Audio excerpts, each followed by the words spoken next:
Hi everyone, it's Hikiko. I don't want to start off this video by saying I told you so. That would just be rude and childish to be on the right side of things for once. So I won't be doing that. Before we continue on in this video, there's something I want to get off my chest. Something that's been causing me a great deal of shame and internal strife. And I feel honesty is the best policy when it comes to these things. So when I set out to make this video, I was initially afraid to put my true thoughts and feelings to paper. I was just going to trash on the remake like everyone else to fit in and be cool on YouTube. But something changed my mind. And that something was the Capcom checks didn't hit my bank account. So therefore, I'm going to judge the game by its own merits.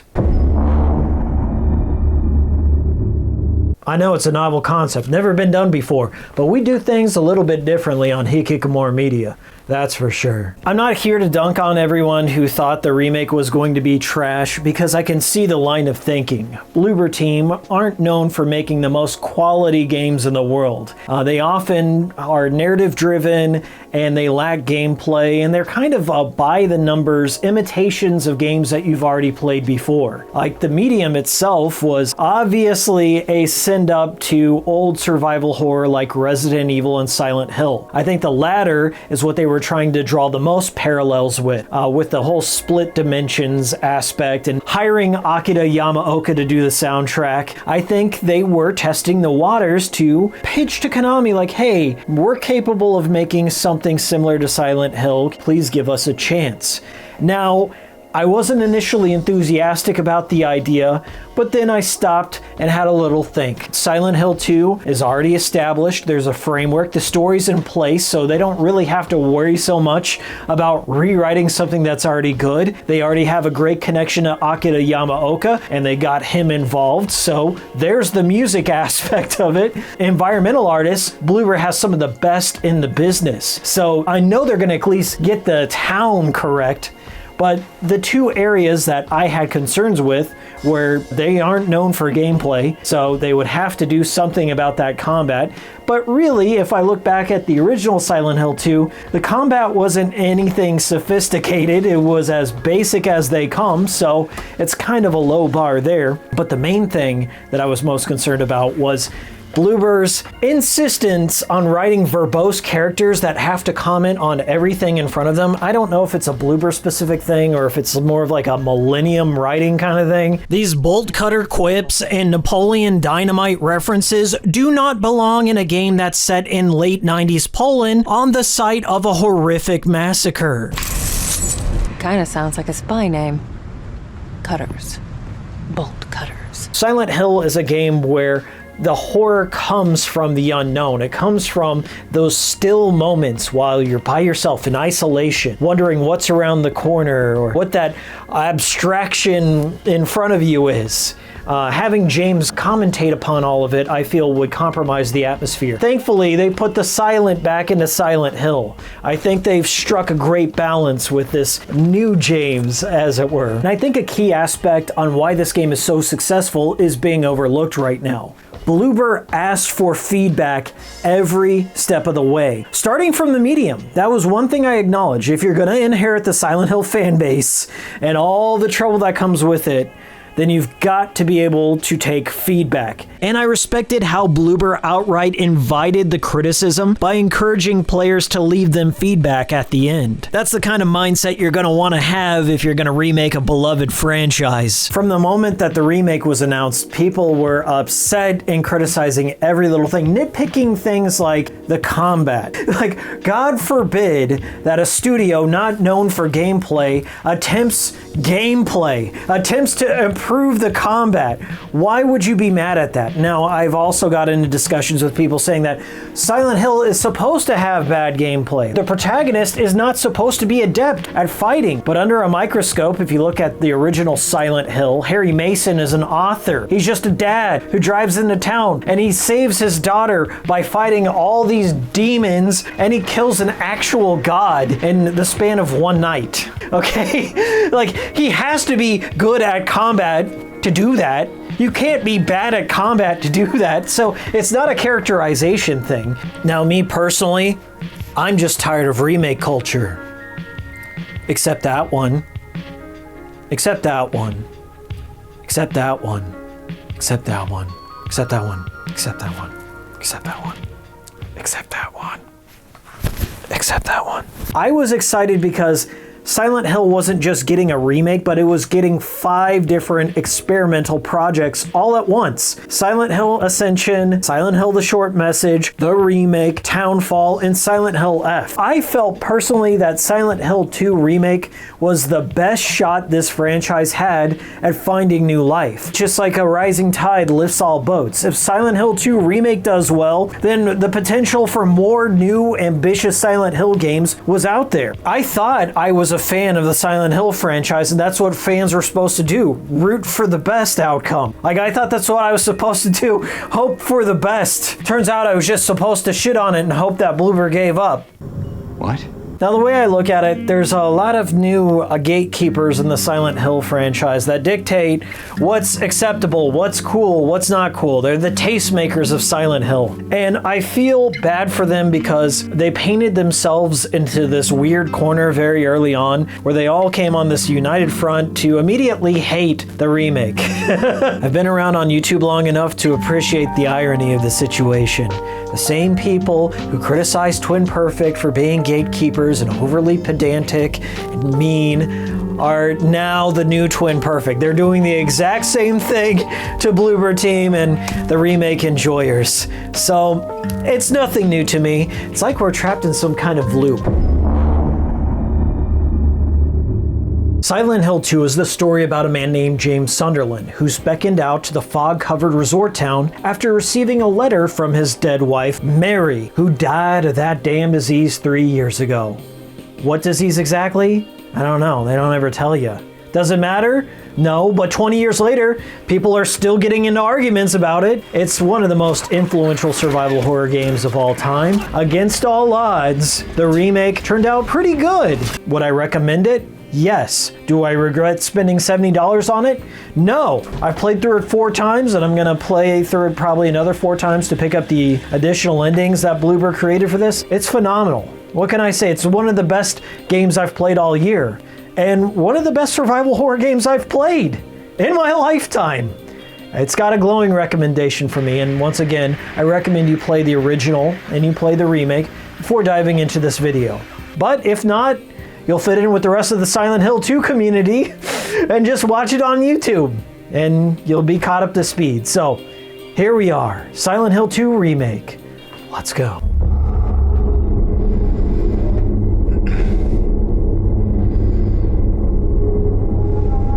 We kick things off with an admirable single trigger warning this time, which is real restraint coming from Konami here after the short message. They also advise you to perform what Jasper Byrne refers to as the ritual, which means turning off the lights and plugging in a decent pair of headphones. I want to compliment the sheer amount of accessibility features Bloober implemented. It's apparent that they've been taking more than a few lessons from Naughty Dog's The Last of Us when it comes to making the game more inviting to all types of players. In particular, they incorporated a variety of atmosphere-enhancing toggles that either fade or remove UI elements completely to keep the players focused on what's in front of them, rather than reminding them that they are indeed playing a modern video game with stuff like bullet counters and QTE prompts. Granted, they have those too if you want them, and they allow you to switch between a classic or modern mode at any time, and you can fine-tune your own experience if you're not satisfied with the presets. I made the mistake of starting my game with no UI elements at all, and while it was a more immersive experience, I often found I was overlooking interactable elements like drawers that I could open to find items. So much of the environment is filled with trash and clutter that I would recommend at least keeping the pickup prompts on, just so you don't miss any important items. The opening cutscene in the bathroom was heavily modified from the teaser trailer trailer to be more in line with the original. James has a much younger looking model that's showing far less expressive emotion than before, but they still kept the hand trembling in place to suggest what might have happened before he entered the restroom. One thing I really like about the inclusion of this tiny little hand trembling scene is this blink and you'll miss it detail, but if you take a look at James's ring finger, you'll see a tan line where his wedding band used to be. This is the kind of subtle storytelling that was missing from so many other Bloober games. They're really giving it a try here.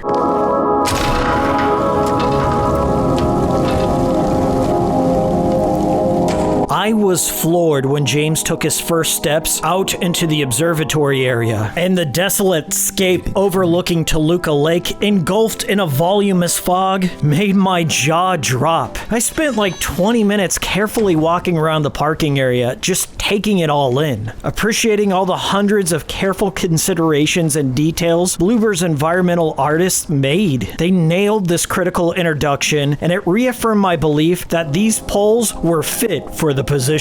The over-the-shoulder perspective now hands over the responsibility of camera work onto the player, which meant Bloober didn't have the benefit of hiding rougher-looking elements with camera placement trickery. Everything is in full view, and they've made some interesting choices that didn't exist in the original one. For example, they've now confirmed what was once a fan theory with the placement of a mysterious blanketed object lying in the backseat of James's car. Wonder what that could be. I also like when James picks up the map, it is held in his hand in the game world rather than cutting to a separate screen which pauses the action. This is one of those simple new choices that adds a surprising amount of tension to the gameplay, as James is no longer safe from enemies when he's planning out his route. Bloober still retained James's long jog through the back roads leading up to Silent Hill. This lonely and relatively actionless walk into town does a lot to set the tone for the game. A lot of modern games would just cut to the action right away, in fear of losing the player's attention. That's what sets Silent Hill 2 apart from most horror games. The suspenseful buildup of dread. It's a lost art form. As James is walking along, he encounters one of the most infamous locations in all of Silent Hill. Now I'm going to go on a slight tangent here, but I just want to put something to rest regarding Silent Hill Ranch. Over the years, the font choice of Comic Sans used in the botched HD collection had been subject to ridicule.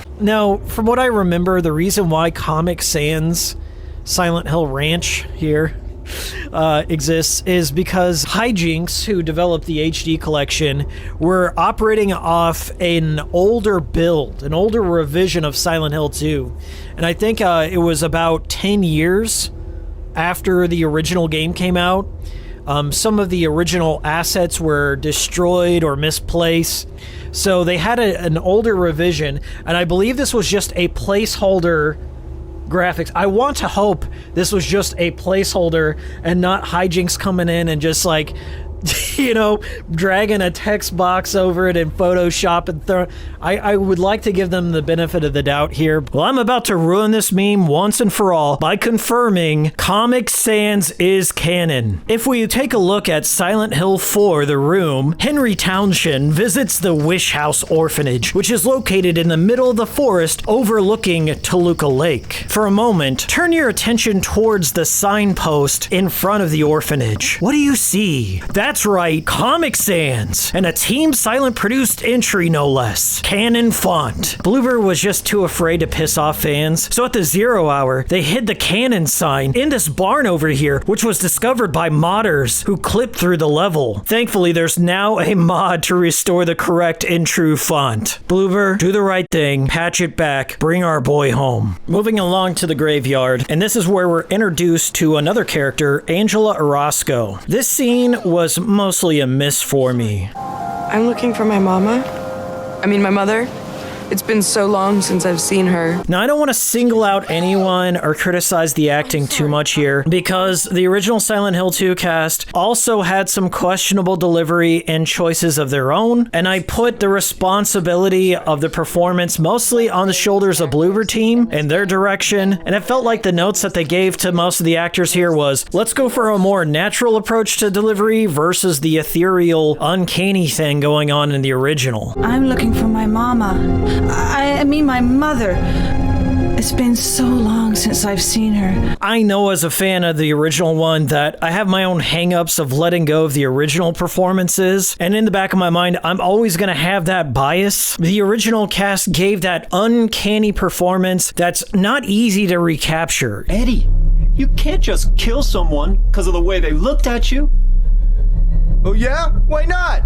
Sure, you could do the lines in a funny manner, but it would come off as disingenuous and kind of a parody if they were to do the same exact delivery in the remake. Many people over the years criticized Donna Burke's original performance as Angela for delivering the word lost in a weird way. Lost? But personally, I think that weirdness, that uncanny delivery, is true to Angela's character. You see, the original Angela was a bit unpredictable. Her personality would snap between confused space cadet to revenge-seeking maniac to a scared little child. I'm sorry.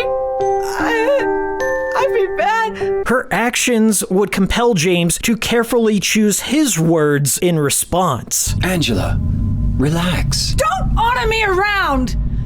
I'm not trying to order you. You never knew what kind of Angela you were going to encounter from one scene to the next. And I will say the new take on Angela did grow on me eventually, and I think this actress really pulls it all together in the scenes that matter the most. She's not unhinged from the get-go. There's a slower, more careful reveal of Angela's trauma and state of mind. I know a lot of people have complained about Bloober's past games being potentially insensitive to characters struggling with mental health issues, but I think most everyone will agree they did Angela justice here. Gianna Keel has a more nuanced approach to how she plays Angela. There's subtle tics that she does in her facial performance, and the way in which she changes her facial and tonal expressions in her voice in response to James lets the player understand where she's coming from without over-explaining where she's been.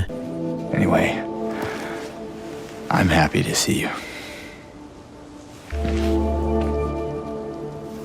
Happy to see me?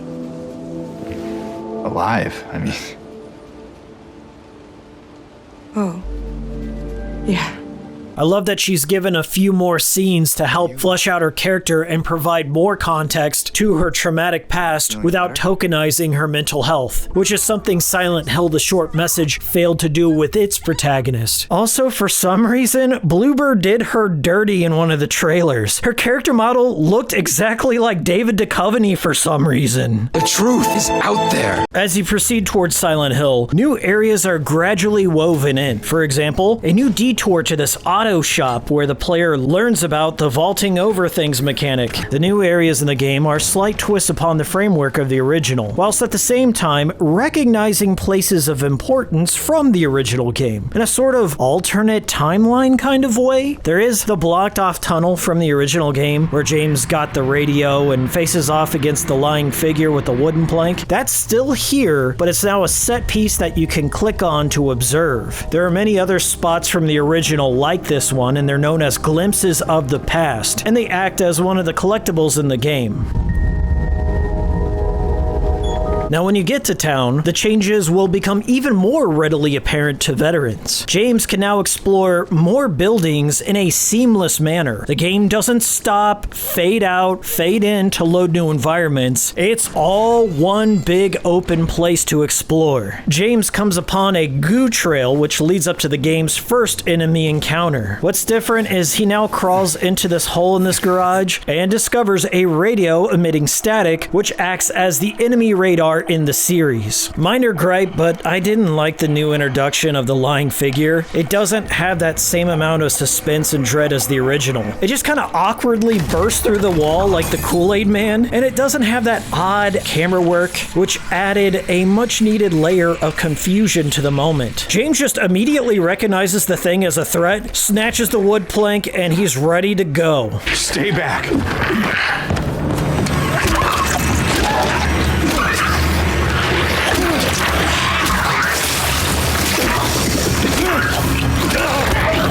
Perhaps the most meaningful change to the remake is how Bloober addressed the combat. In one of the trailers, they show off James wildly swinging his plank at a nurse in a desperate fashion. The manner in which James fights is completely off tilt. His inner rage rises to the surface, and he emits these psychotic cries as he stomps out the bodies of the monsters.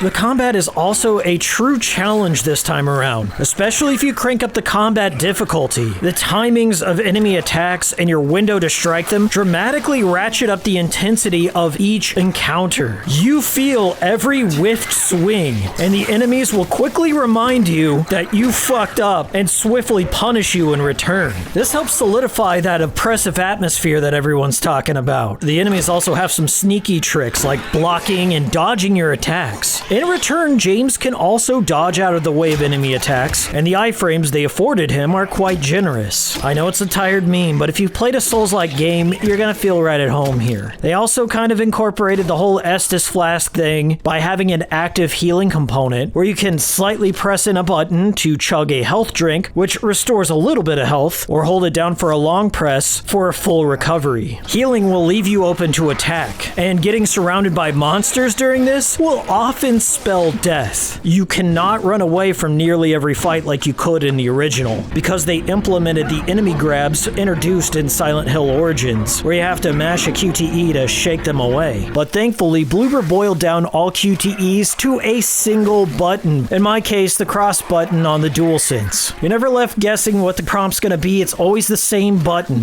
And that's especially helpful because I turned off all the QTE prompts. I'm not a fan of QuickTime events in any game, but I understand why they were implemented here. They're meant to force the player to engage with the combat system every once in a while, instead of just speedrunning the whole thing. There are also some stealthier options in place. It's possible to sneak up on enemies, knock them down, and finish them off with a stomp. You can also turn off the flashlight to go undetected in certain scenarios, like you could in the original games. What can I say? The combat just captures that overwhelming feeling of enemies closing in on you. And it doesn't matter how minor the enemy, they will make quick work of James if you let your guard down. Bloober put a lot of care in making these monsters feel more ferocious than ever before. If I'm being honest, they were kind of a joke that you could walk by in the original one.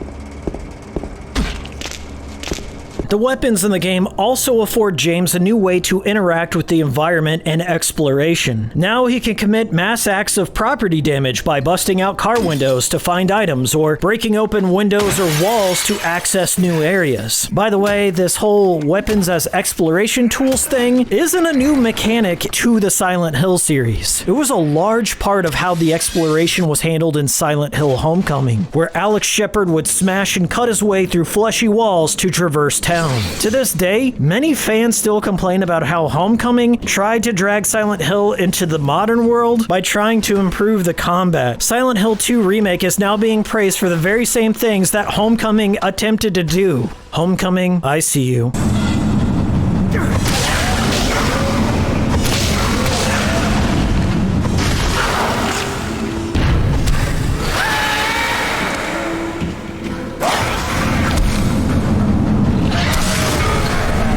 Something that I don't think gets enough recognition is how the firearms retain their old school feel to them. There are no workbenches or modifications you can make to upgrade your guns. They are a basic set of three: a handgun, a shotgun, and a rifle, and they operate as generically as possible. They're slow to reload and leave you open to attack if you're not keeping them stocked up. Now, I know some players would find this frustrating, but placing limitations on the effectiveness of the guns adds to the tension of the moment. Even more so if you turn off the bullet counter and then you start to lose track of how many bullets are in the chamber and you hear that dreadful click click click in the heat of battle. After the lying figure battle, you're let loose to explore the eastern part of town. Now, I commend Bloober's approach to expanding upon the existing framework of Silent Hill. All the additional areas in town do not detract from what was already in place, but exist to add additional evidence of life happening in parallel in a separate dimension kind of thing. They truly capture that whole post-rapture wandering around in isolation atmosphere that Silent Hill is known for. Most of the new areas areas do not do anything to dramatically change the experience story-wise. Mostly you just find extra health drinks, ammo, or notes left by citizens. These are just tiny rewards as an incentive for exploring. Personally, I wanted to see more side quests that were a bit more in-depth to take advantage of all these new areas. Since I've already given Homecoming a compliment, let's go ahead and talk about Downpour. It gets a lot of flack in the community for a whole host of reasons, but the one quality that most everyone agrees on were that the side quests added some fun hauntings and city-spanning treasure hunts to pursue, which were often more interesting than the main story.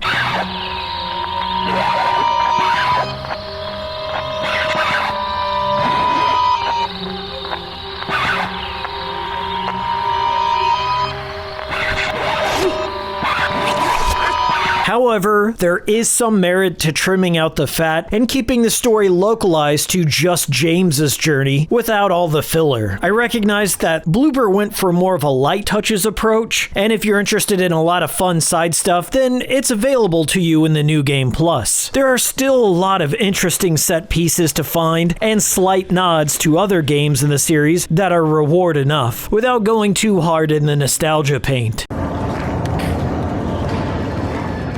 James arrives at the Woodside Apartments, and the experience is relatively the same with some slight modifications. You still have to find all these old coins to progress through the level, but they're scattered in new locations. And now, you gotta engage in some good old Last of Us dumpster pushing to get up to this window. This is what gaming looks like in 2024. Some highlights of this level include acquiring the flashlight and getting ambushed by the mannequin,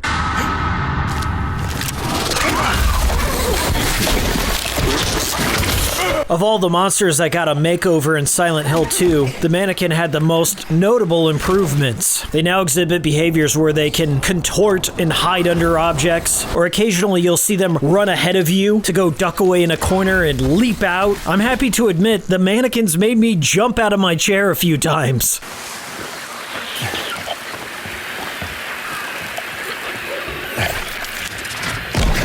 One of my favorite little moments from the original game is still intact. The first glimpse you get at Pyramid Head, who's silhouetted in a red light, just standing on the other side of this gate. It's a very simple yet effective way to add a layer of mystique to this character. One of the new puzzles Bloober created looks like something Jigsaw would have devised. James is trapped in this room, and he has to read this cryptic poem, which will give him clues to find the combination to this safe so he can get a key to unlock the room. The entire room's covered in graffiti, and it becomes a game of I Spy, where you're looking for particular objects that contain numbers for the combination lock. Coincidentally, there was a puzzle just like this in Silent Hill: The Short Message, only in Bloober's version. It looked as if there was some actual thought and planning that went into the design of this puzzle. That's the only observation I had to make about this puzzle. I just really wanted to take another opportunity to shit on The Short Message. Thank you for your consideration. Congrats on reaching your follower goal! We want sexy pics already! Just stop! Please! There's a couple notable changes about the introduction to Eddie Dombrowski. For one, there was the appearance overhaul. Eddie's new appearance looks like an evil version of Louis Anderson in kids' clothing. I always thought the original Eddie looked more like a Chucky doll, but he had that ambiguous age quality to him. I think Eddie's new appearance looks even more unsettling because you see a grown-ass man with 5 o'clock shadow and clothes 3 sizes too small for him.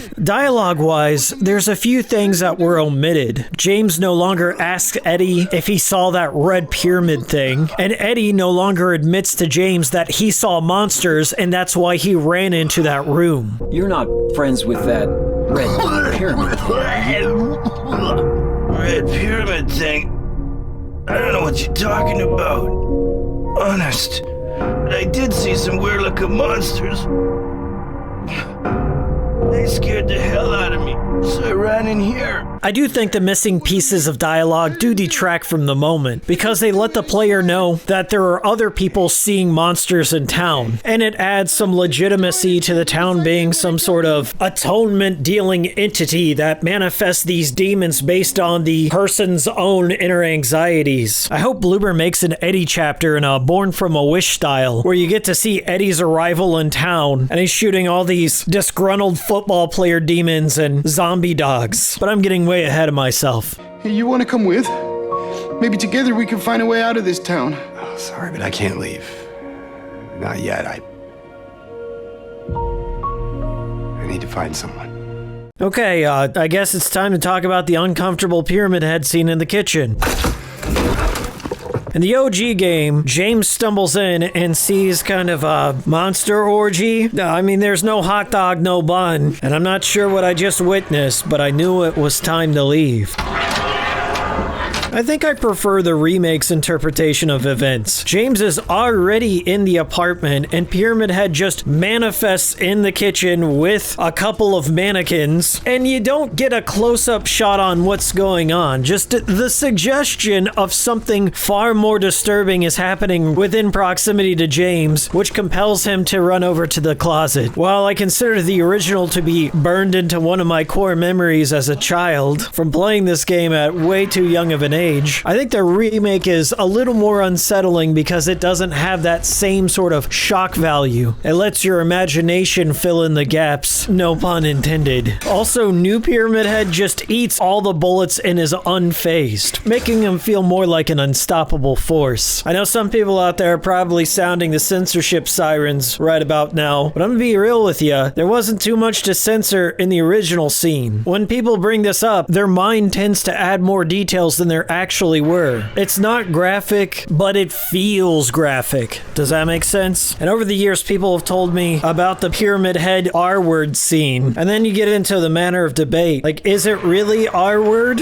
I mean, technically, all three demons are part of the same entity that is the town, which is manifesting demons in itself. You could just as easily interpret it as masturbation at that point. Also, no hot dog, no bun. We now head over to the Blue Creek apartments. And this is one of my favorite areas in the game. This time around, James has to solve the Henry Mildred Scott clock puzzle, and as he finds the hands to the clock, the apartment gradually shifts over to the other world. I am so glad Bloober chose to do a more subtle approach from the shift between the fog world and the other world, because ever since that Silent Hill movie came out, every developer since has to do some big, elaborate, otherworldly transition. They put so much care into the little details, like when James reaches his hand into the shitty toilet and pulls it out, covered in the brownest, nastiest texture I've ever seen, and the doo-doo stays on his jacket sleeve for the rest of his adventure. The moth room has now migrated over to Blue Creek apartments, and they treat it like a real puzzle this time around. Bloober had a lot of leftover moth assets from the medium, and they thought it would be cool if they recycled them in Silent Hill 2 Remake by filling the room with the already existing moths, hoping no one would notice 3 years later, but here we are. Okay, so the Pyramid Head 1 boss fight is a lot different than the original. In the original, James wanders into a room to see Pyramid Head getting Pyramid Head. He's startled by this and tries to escape the room, but he finds the door is locked. Then he has to engage with Pyramid Head in a very small arena where you basically just run around until an invisible timer elapses and Pyramid Head exits the stage.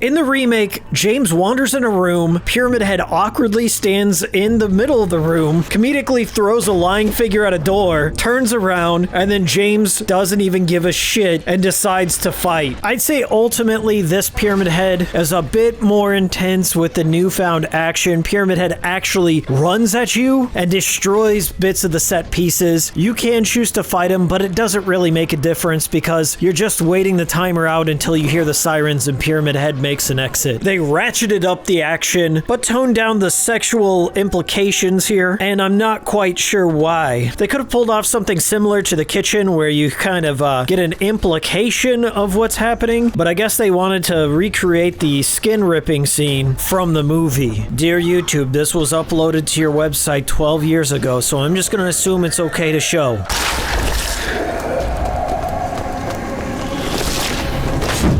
There are a couple of instances where I can feel the creep of the movie's influence when it comes to the character of Pyramid Head in particular, and more on that thought later.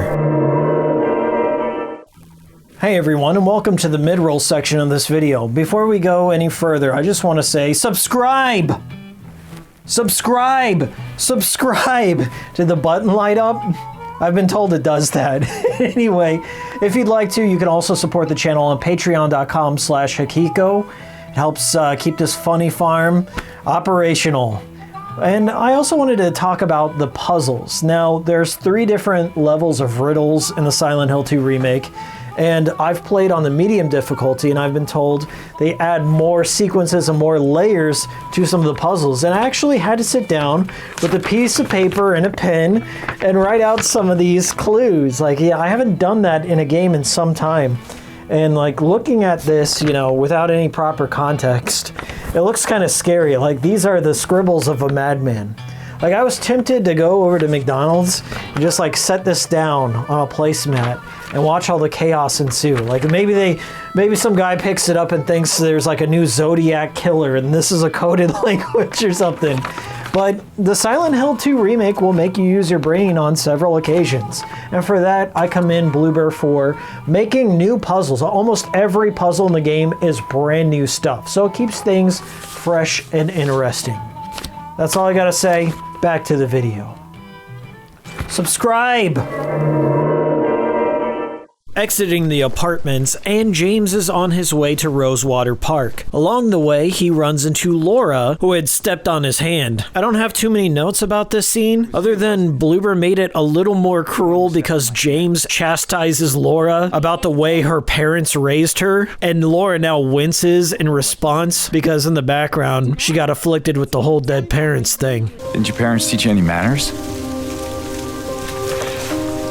Laura is now played by Evie Templeton, who not only plays Laura in the Silent Hill 2 remake, but she's also going to play Laura in the Return to Silent Hill movie, which is also based on the original Silent Hill 2. It's a fan film made by Christoph Gans. It was so important for me to respect the original creation, you know. That was the base, the start of everything. Everything starts from this respect. So I'm going with a maximum of humility, a maximum of respect. James arrives at Rosewater Park, and this is where one of the more critical cutscenes takes place. The introduction to Maria. Now, as you know, Maria is an entity that was manifested by the town of Silent Hill to remind James of his dead wife, Mary. In the original game, I felt Maria was a tad more sultry, with a slight tinge of evilness in there, and she delivers some scathing lines that play off of his guilt. I look like Mary, don't I? You loved her, right? Or maybe you hated her. There's a line in the original, or maybe you hated her, that doesn't appear in the remake. New Maria doesn't wear the town's intentions as transparently. There's a more gradual build-up to the reveal. She's still a seductive figure, but I feel they gave Maria more tools in her belt to mess with James's emotions. And that's one of the things I appreciate about the remake. They add a few more events for Maria and James to flesh out the relationship, which makes the later scenes with Maria have more impact than they do in the original, when this relative stranger that looks like his dead wife has bad things happen to them. They also go out of their way to pay respects to the original Maria by having a small conversation about the Christina Aguilera dress. Hey, you think I'd look good in this one?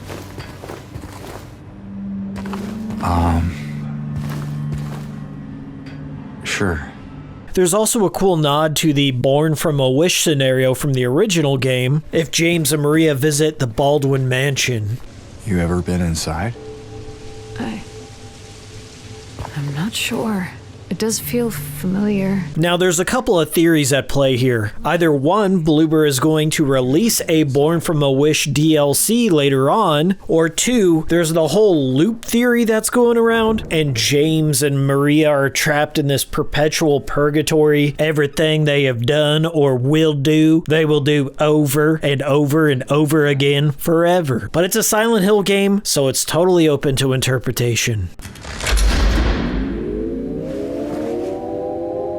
Maria? Heaven's Night, my favorite location in Silent Hill 2, was done justice. I can smell the mold coming out of the AC unit. It's equal parts grimy and gorgeous. They did a knockout job with the lighting, and I love Akira Yamaoka's extended version of the Heaven's Night song. There's an extended bit of dialogue between James and Maria that takes place here, and they put a bit of James's past struggles with alcoholism into frame without overdoing it. You see a bit of apprehension in his body language to taking a drink. We should probably get going. What's interesting about this scene is that in the original Silent Hill 2, there was a bit of throwaway text that the player could easily overlook if they passed by this crate of beer, where James confesses to his struggle with drinking. Just another example of no stone being left unturned by Bloober. There's a couple new areas introduced in this part. James and Maria go to another park where Maria shares some folklore concerning a woman that lives on a tiny island in the middle of Toluca Lake, who is implied to be a witch. The details of the story give a slight bit of context to the Rebirth ending, but Bloober still keeps it vague enough to be interesting. And then, instead of going to Pete's Bolo-Rama, they deviate to a movie theater where Eddie is eating ice cream with his hands like a savage. Rather than pizza, where did Eddie get the ice cream? A video essay. My first time playing the remake, a part of me started to suspect that there was a hidden game mechanic influencing these new routes in a similar manner to Silent Hill Shattered Memories. Like maybe my choices within the game would alter elements of the game world, and the next time around, if I made different choices, I could explore different parts of town, and maybe end up at Pete's Bolo-Rama next time. Sadly, that wasn't the case, and I just have an overactive imagination. But thankfully, you can still visit Pete's Bolo-Rama in the remake, and still hear the most infamous pizza dialogue. This town's full of monsters. Who could just sit here and eat pizza? Good looking out, Bloober. The game takes a small break outside the movie theater, where James and Maria can explore Silent Hill at dusk without any monsters roaming around. Now, the objective here is to follow Laura into Brookhaven Hospital, but I would recommend taking this reprieve from the chaos and appreciating the beauty of Silent Hill at dusk. It's rare in the Silent Hill series that you're afforded this kind of safety to take a look around at the smaller details. By the way, the brief escort mission with Maria is coming to a close, so enjoy your time together while you can. I think I'm actually getting used to you smashing stuff up. Entering Brookhaven, and I can't help but marvel at how gorgeous this abandoned asylum looks. Masahiro Ito actually informed Bloober Team to where the sun's position was at this stage in the game, and they took that direction and applied it to where the sun would beam in through these windows. Settings like this are designed to drop your guard before the rust-covered rug is pulled from underneath you. In the original game, I used to dread going to Brookhaven for a very different reason than fear. I feel it's one of the more slower areas in Silent Hill 2 where everything sort of looks the same, and there's like 100 broken doors to jiggle the handles on. But here, Bloober made a great distinction between the Fog World and the Otherworld version of Brookhaven, and there's a nice fluidity to the experience. It's a faster pace, there's more to do, and I was never bored. Early into the exploration of Brookhaven, Maria falls ill. She lies down on this dirty-ass mattress. I really love how this scene plays out because there's some subtle things going on. James is quite uncomfortable in this moment. There's the little nuances in his face where he's quietly making an association of something that took place in the past. And let's just say he doesn't want to play the caregiver role in this moment. New Maria plays a more subdued role and gently asks James a question that nearly breaks him. Phenomenal work from both of the actors here. What if you can't find Mary? What will you do? I haven't really thought about that. The bubblehead nurses are scarier than ever. They're one of the most formidable foes you'll encounter in the game, as they can push back and block your attacks. They occasionally glitch out and exhibit some Jacob's Ladder head shaking. A puzzle involving X-rays? Oh, come on. Homecoming literally did this first. James eventually runs back into Laura, and she's just as bratty as ever. Laura tells James that she's hidden a letter from Mary in this creepy-looking room down the hallway, and James falls for it. Silent Hill 2 Remake has to be in the Guinness Book of World Records for the most amount of times fart face has been used in a video game. In your dreams, fart face. A big lying fart face. See a fart face? The fart face that I am. This, of course, is the prelude to the flesh lip boss fight. In the original, James would have to fight 3 of them at once, and there wasn't much to this fight.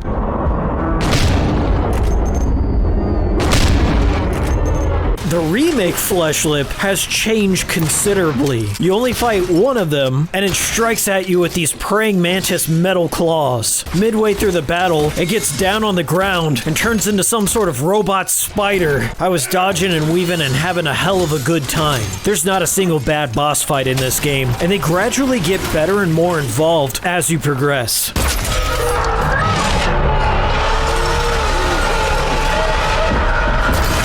James crosses over to Brookhaven's Otherworld by Gurney, and there's a more elaborate 3-piece puzzle that he has to complete to unlock the stage exit. One thing that I forgot to mention, Bloober made variants of almost every enemy in the game. In the Otherworld, James will encounter stronger nurses that have a tint of green to them and will try and cut him with a knife. One of the nastier variants is this lying figure. They're faster, have a longer range, and just when you think you've defeated them, they take one last parting shot by exploding into this acidic goo. I'm glad they still included the trick-or-treat game show in the elevator ride, where you can answer trivia for some bonus items. They changed up the questions a little bit, but I'm happy they still included a reference to Walter Sullivan. James and Maria link up in the basement, and once again we see a more subdued version of the anyway scene, where Maria lashes out at James for leaving her behind. Anyway? What do you mean, anyway? I was almost killed back there. I have never been so scared in my whole life. All you care about is that dead wife of yours. The way OG Maria delivers this line still gives me chills. It's straight up demonic. Anyway? What do you mean, anyway? You don't sound very happy to see me. I was almost killed back there. Why didn't you try to save me? All you care about is that dead wife of yours.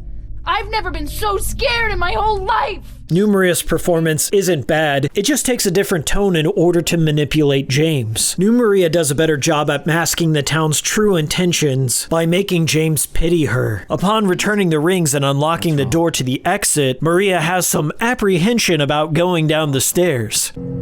I thought you wanted to get out of here. I know. It's just... something doesn't feel right.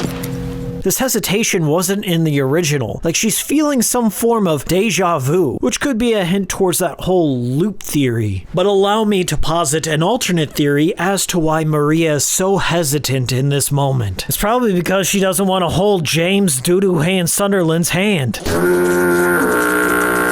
He ain't washed it the whole game and it stinks. Loop theory, more like poop theory.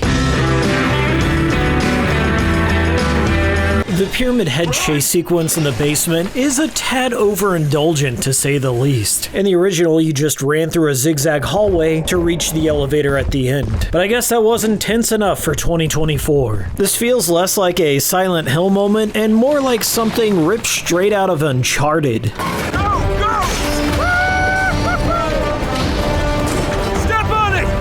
We should be getting close by now.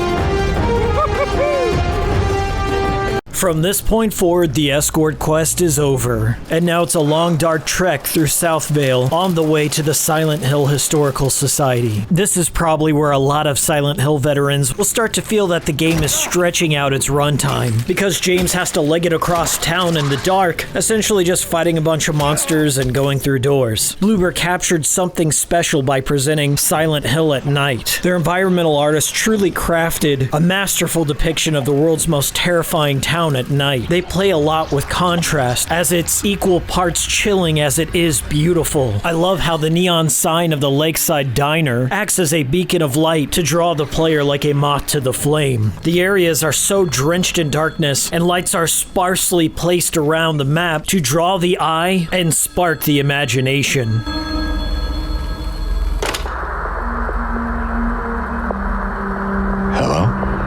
James arrives at the Historical Society, where he finds monuments to Silent Hill's past and encounters a familiar figure. It's him. This brief visit to the Historical Society is mostly faithful to the original game. It's all here, the descent down the long staircase, and the bug room, which has undergone a large improvement.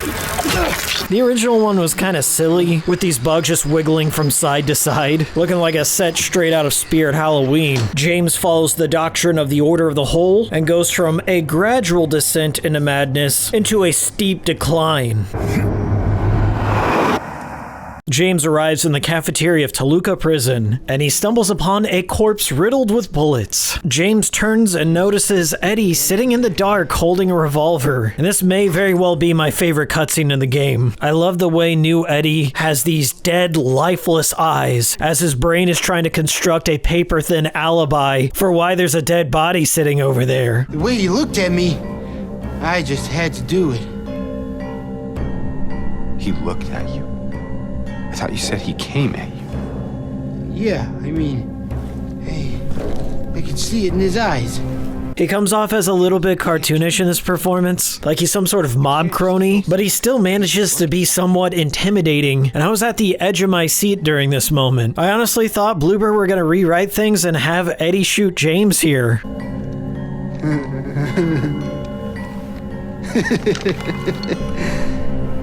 You should see your face, James.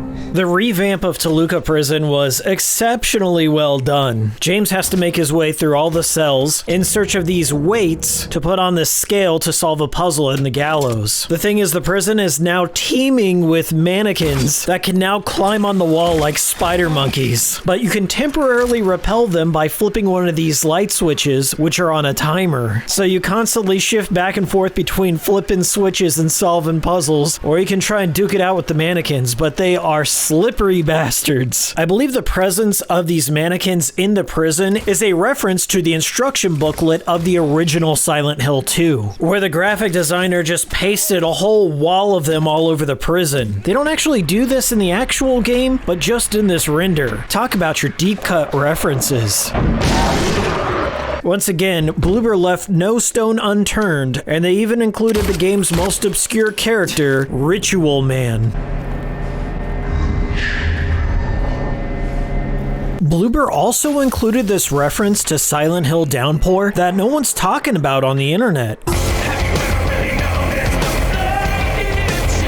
Solving the main puzzle of the prison leads James to a hangman's noose, and a somber scene plays out before he gives it a nice tug.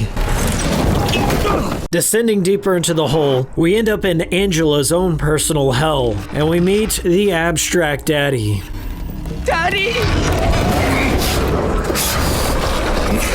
Now, I don't know where I fall on this one. In terms of a boss battle, the Abstract Daddy has been improved. There's a couple of thrilling chase sequences, and we're truly getting the fully realized horrific depiction of Angela's father from the mind of Masahiro Ito, and his grab animations are certainly R-wordy than ever, which I guess is in theme, but I also feel this whole scene falls into that overindulgence, like maybe going into the camp of too far in some spots. I know the original game had pistons thrusting back and forth in the wall, but now we get the full-on cock and balls look at what the pistons look like.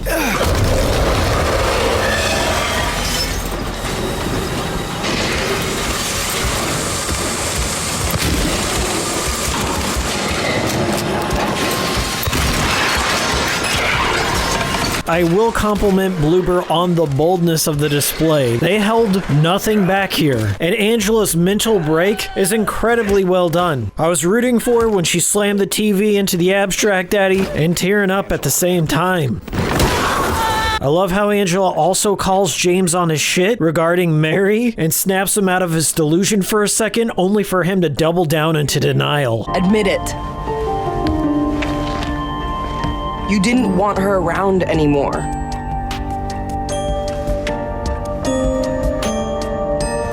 No. You probably found someone else. No. Pressing forward, and the labyrinth has also undergone a major overhaul. The objective is to get through this blurry field of mannequins to find the stage exit. Once further, this is also an obscure reference to the attract mode of the original Silent Hill 2, where you see this ball of mannequins superimposed on this cutscene. Bloober is reaching so deep for these references, and I hope they're happy I'm here to point them out. James finds Maria alive in a cell, having survived this. As I said before, I have trouble letting go of the original performances, especially in this moment. I feel New Maria plays a more subdued version of this character, and she doesn't exhibit that split between Maria and Mary as distinctly as the original actress. I would say she nails 90% of this moment, but the 10% she's missing is the most important part. It's just in the way she says, "I'm not your Mary," in a flat tone. Aren't you Maria? I'm not your Mary. It's just way off the mark. OG Maria just exhibits that little bit of evil undercurrent that makes a distinct line between the Mary and Maria persona. When she makes that pivot with, "I'm not your Mary," you can't help but feel unsettled in this moment. Aren't you Maria? I'm not your Mary. It's further underscored by a musical stinger that Akira Yamaoka snuck in there. It reaches you on a primal level, like hearing a snake in the grass. Beware. I'm not your Mary. So, you're Maria? I am. If you want me to be. And that little stinger's missing in the remake. I'm not your Mary. I'm not your Mary.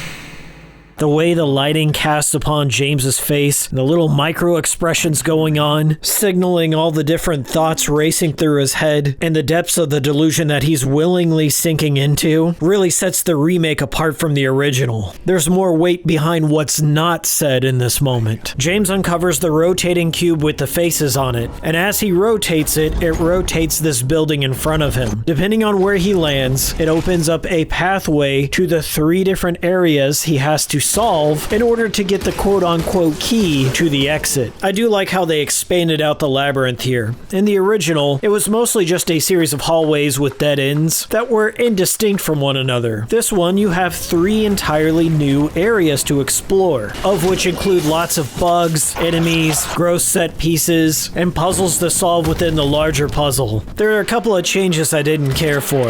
For one, they drew inspiration from the Silent Hill movie again by establishing that bugs follow Pyramid Head wherever he goes. That wasn't a thing until the movie. Secondly, one of the areas just becomes a gauntlet of monster battles. I feel it doesn't really add anything, and it was just another excuse for Bloober to put in that red lighting that they used gratuitously in the medium. I'm pleased that they still included Pyramid Head's great knife that James can pick up, and it acts as the stage key this time around, but I kind of wish you could use it as a weapon. There's one tradition that I always followed at the end of Silent Hill 2. I delivered the final blow on the final boss with the great knife. Now you can't do that anymore, and it makes me sad. At the end of the labyrinth is one of my favorite little areas in Silent Hill 2. This nondescript graveyard, where somebody has dug some graves for Angela, Eddie, and James. But most importantly, our old pal Walter Sullivan from Silent Hill 4 was laid at his final resting place. But at the same time, his body is also resting in a grave near the Wish House in the middle of the Silent Hill forest. Oh, and there's also the possibility he just never died at all and decided to perform some ritual in the storage room of a cursed apartment, and his corpse has just been hanging out on this crucifix and not inside a grave. No one's ever answered the Walter Sullivan body problem, but who cares? Where did Eddie get that pizza? Jumping into his own grave, James arrives at a meat locker where he finds Eddie and another bullet-riddled corpse. I gotta be honest with you, the way they shot the Eddie confrontation cutscene is lacking a couple of things. For one, it doesn't have all those trippy Dutch angles like in the original, just cutting on Eddie's every word. It's a very tight and enclosed space, so it makes you feel like you can't get a sense of the geometry of the room. The remake is very boringly shot, and Eddie just isn't as unhinged as OG. Eddie. What's that? You want to talk down to me some more? Tell me to relax? You're just like the rest of them, James. No, I don't want. Shut up! Every time I played the original Silent Hill 2 and I get to the Eddie cutscene, I always hold out hope that James and his nice nature will pull through and he won't say something to piss off Eddie. Like there's this one line, "Eddie, have you gone nuts?" And the 180 OG Eddie pulls just makes my heart sink. Eddie, have you gone nuts? I knew it. You too. You're just like him, James. God dang it, James. Why'd you have to open your mouth? However, in the remake, it did subvert my expectations by completely eliminating the Eddie 1 boss fight with a straight-on sucker punch by James. Like, nope, we're not doing this. Let's skip straight to the second phase. Even though I'm not a fan of the acting in this scene, I have to commend Bloober for the Eddie boss fight in the meat room. Now, I know some of you out there are still suffering from PTSD and lament the fact that Hideo Kojima never got to make his own Silent Hills game. Well, I think Bloober took a page out of his boss design book because the Eddie fight in the remake is the best and most creative boss fight in the entire game. Even more so if you're wearing a decent set of headphones or playing on a surround sound. Eddie is obscured in the cold fog of the freezer and he runs around and hides behind various hanging meats, taunting James and running out of the darkness to punch him. This is a 3-phase boss fight and they did a masterful job of ratcheting up the tension by obscuring more of the playing field when Eddie sets off the fire deterrent system and encases the entire field with more fog. You truly have to rely on your auditory senses to get a fix on his position. He'll occasionally pop off a couple of shots and you can see the light from his muzzle to help you get the drop on him. Even with all that in mind, they gave Eddie a lot of health and I could have sworn Eddie just teleports across the room on occasion if he leaves your sight, but I haven't been able to prove that. The original Eddie boss fight just pales in comparison to this one. It's kind of a joke in the Silent Hill community just how bad the original Eddie boss fight was. They didn't utilize the environment in quite the same way. You could just stand face to face with Eddie, pump him full of bullets, and it's game. It's remarkable to think that a company not known for gameplay just put out one of the best boss fights I've played in a survival horror game in years.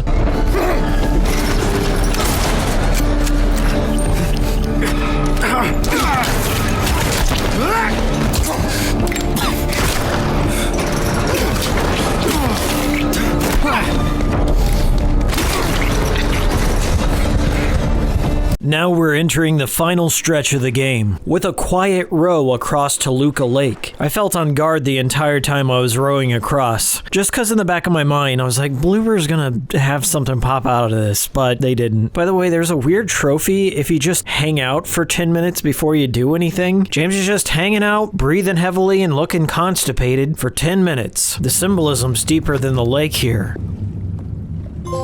We finally arrive at our special place, the Lakeview Hotel, and Bloober has expanded out the landscape, giving you a better look at the garden terrace. This place hasn't changed at all in 3 years. The Lakeview Hotel looks frozen in time to James in this moment. It's immaculate, as if it was just in operation moments before he arrived. All of this is part of the grand mirage of Silent Hill. James reunites with Laura, and they make amends for what happened back at the hospital. Laura reveals that she met Mary in a hospital, and Mary was like a surrogate mother to her. Before she passed, she left Laura a letter. This letter conflicts with James's mental timeline. Mary was supposed to have died 3 years ago of that damn disease. But in the letter, she wishes Laura happy 8th birthday.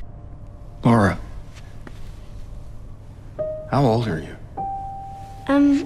I turned 8 last week. Mary couldn't have died 3 years ago. One subtle thing that stuck out to me about this scene is that James has these dark, baggy circles under his eyes that he didn't have at the beginning of the game. Bloober did a great job of depicting the degradation of his body and his mind. Laura hands James a letter that was meant for him, and he opens it to find it's empty. And Laura dashes out to find it, and he has a new goal of finding the room where he and Mary stayed when they visited Silent Hill, because that's where he believes he will find the truth. The Lakeview Lakeview Hotel in the OG was a much shorter affair and contained odd things like abstract daddies as a regular enemy, and I'm glad they didn't carry over them into the remake, otherwise it would lessen the impact of the abstract daddy's purpose in the story. In the original, I believe it was just a matter of necessity, like we had to put something in here to fill out this hotel, and it's just cheaper to paste in this boss we made. In their stead, Bloober chose to include the Mandarin enemies in a couple of different areas. A mini boss fight with one occurs after James picks up this Cinderella statue, and it gives us a new perspective on the Mandarin like never before. It climbs around on the ceiling with its suction cup hands, and will occasionally drop down and shoot out its chameleon-like tongue to jab at James. The remake version of the Lakeview Hotel is a much longer affair due to the inclusion of many new puzzles. And while I'm not complaining that they included more content, I just feel it interferes with the balance of a survival horror game. By the time you reach the hotel, you might start to feel the novelty of such affairs wear off, and you want the game to just wrap it up already. I think the most interesting and intense aspect of the Lakeview Hotel has to be the basement run, where James has to ditch all of his equipment and solve puzzles and hide away from all these mandarins and other monsters without any means to defend himself. This portion did exist in the original, but it's nowhere near as scary as it is here. I really dig the new look of the Venus restaurant that's flooding a little bit due to the broken aquarium. What can I say? I'm just a fan of cozy looking bars and video games. As you progress through the hotel, its true form will begin to seep in, and James will start to notice all the water damage and decayed architecture. James finally arrives at room 312, and I truly enjoy this new approach to the big reveal. When James pops in this VHS tape, you get to see his reflection on the CRT, and he looks beat to shit. Like he already knows what he's going to see on that tape. Now, the original left a little bit more to the imagination when it comes to the whole wife snuffing scene, but in Bloober's vision, you can almost see the fibers on the pillowcase. One thing about this scene that I kind of miss is there's this little panorama over James as he's sitting in the armchair, coming to terms with what he did. In the remake, they use this weird depth of field, which makes it appear as if he and the chair are shrinking while the room is growing around him. Not a bad choice, just a strange one. I do think it's kind of cool how they fade to black out of the delusion and fade into the real state of the Lakeview Hotel. I love wading through the flooded, decayed ruins of the Lakeview Hotel. There's some beauty in all that mold and mildew. I don't have much to say on the Angela staircase scene. That wouldn't be belaboring the point. She does a fine job. Moving on. There's one aspect I don't hear many people talking about, but as James is heading towards the final showdown, he does encounter some of the monsters from the game. Only they're in a much weakened state. Some are on the ground, some are shambling about, trying to maintain balance. It's almost as if the town is losing its grip on James's mind. At least that's the way I see things. James saves at the most iconic save point in all of Silent Hill history, and now it's time for the Pyramid Head 2 boss fight with 2 Pyramid Heads. I gotta give props to James's actor. When they impale Maria, he gives out one of the most epic screams I've ever heard.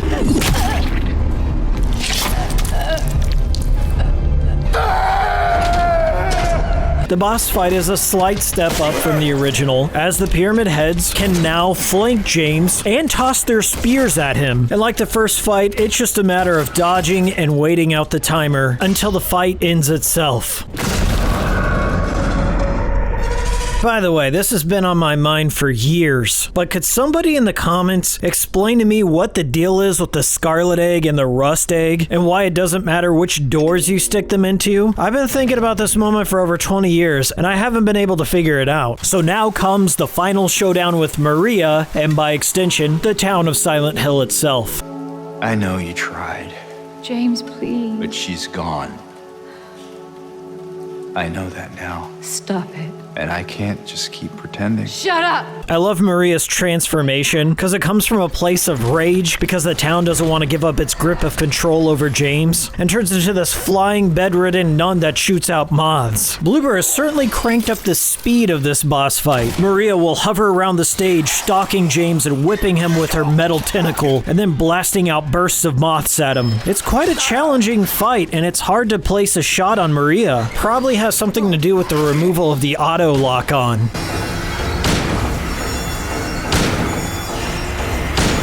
Once again, this is a 3-phase boss fight. The second layer to this fight takes place a floor below, where Maria will occasionally pop down from the ceiling and ambush James. And it's at this point that it's becoming apparent to me that they may have recycled some animations from the Fleshlit boss fight. Like they probably just hollowed out the middle, stuck Maria in the cage, and let her control the metal spider. I'm not complaining. You gotta do what you gotta do sometimes to get video games made, but it's just an interesting observation. All right, so we're barreling right towards the biggest spoiler in the game, I guess. I mean, there's 8 different variants on the ending, so I guess I'll just talk about a few of them. I just want to say, I truly appreciate how Silent Hill has always maintained multiple endings. In a work that has surreal, dreamlike aspects, I don't pay too much importance on things like canon or objectivity. I know people have stated that In Water is the canon ending, and James just dies, and that's it. All the character development was for nothing. He's just a doomer sad brains, and he needs to be punished for murdering his wife. And I can only accept the world as black and white and not accept that there might be a path towards forgiveness for him. Like he could be redeemed. Perhaps the world has shades of gray, and that maybe he leaves the town a changed man and becomes the father figure that Laura needs. Nope, honk honk under the sea. That's the only ending for me.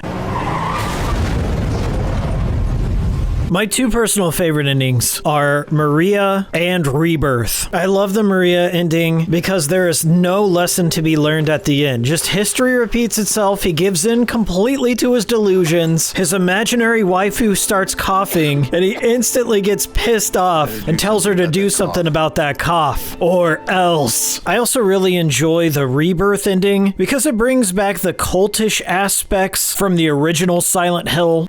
This town, Silent Hill. The old gods haven't left this place, and they still grant power to those who venerate them. Power to defy even death.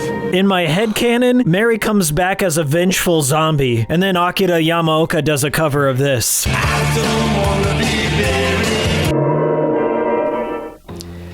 I think somebody's owed an apology. Not me, I'm talking about Bloober Team. They really pulled out all the stops to make this game happen.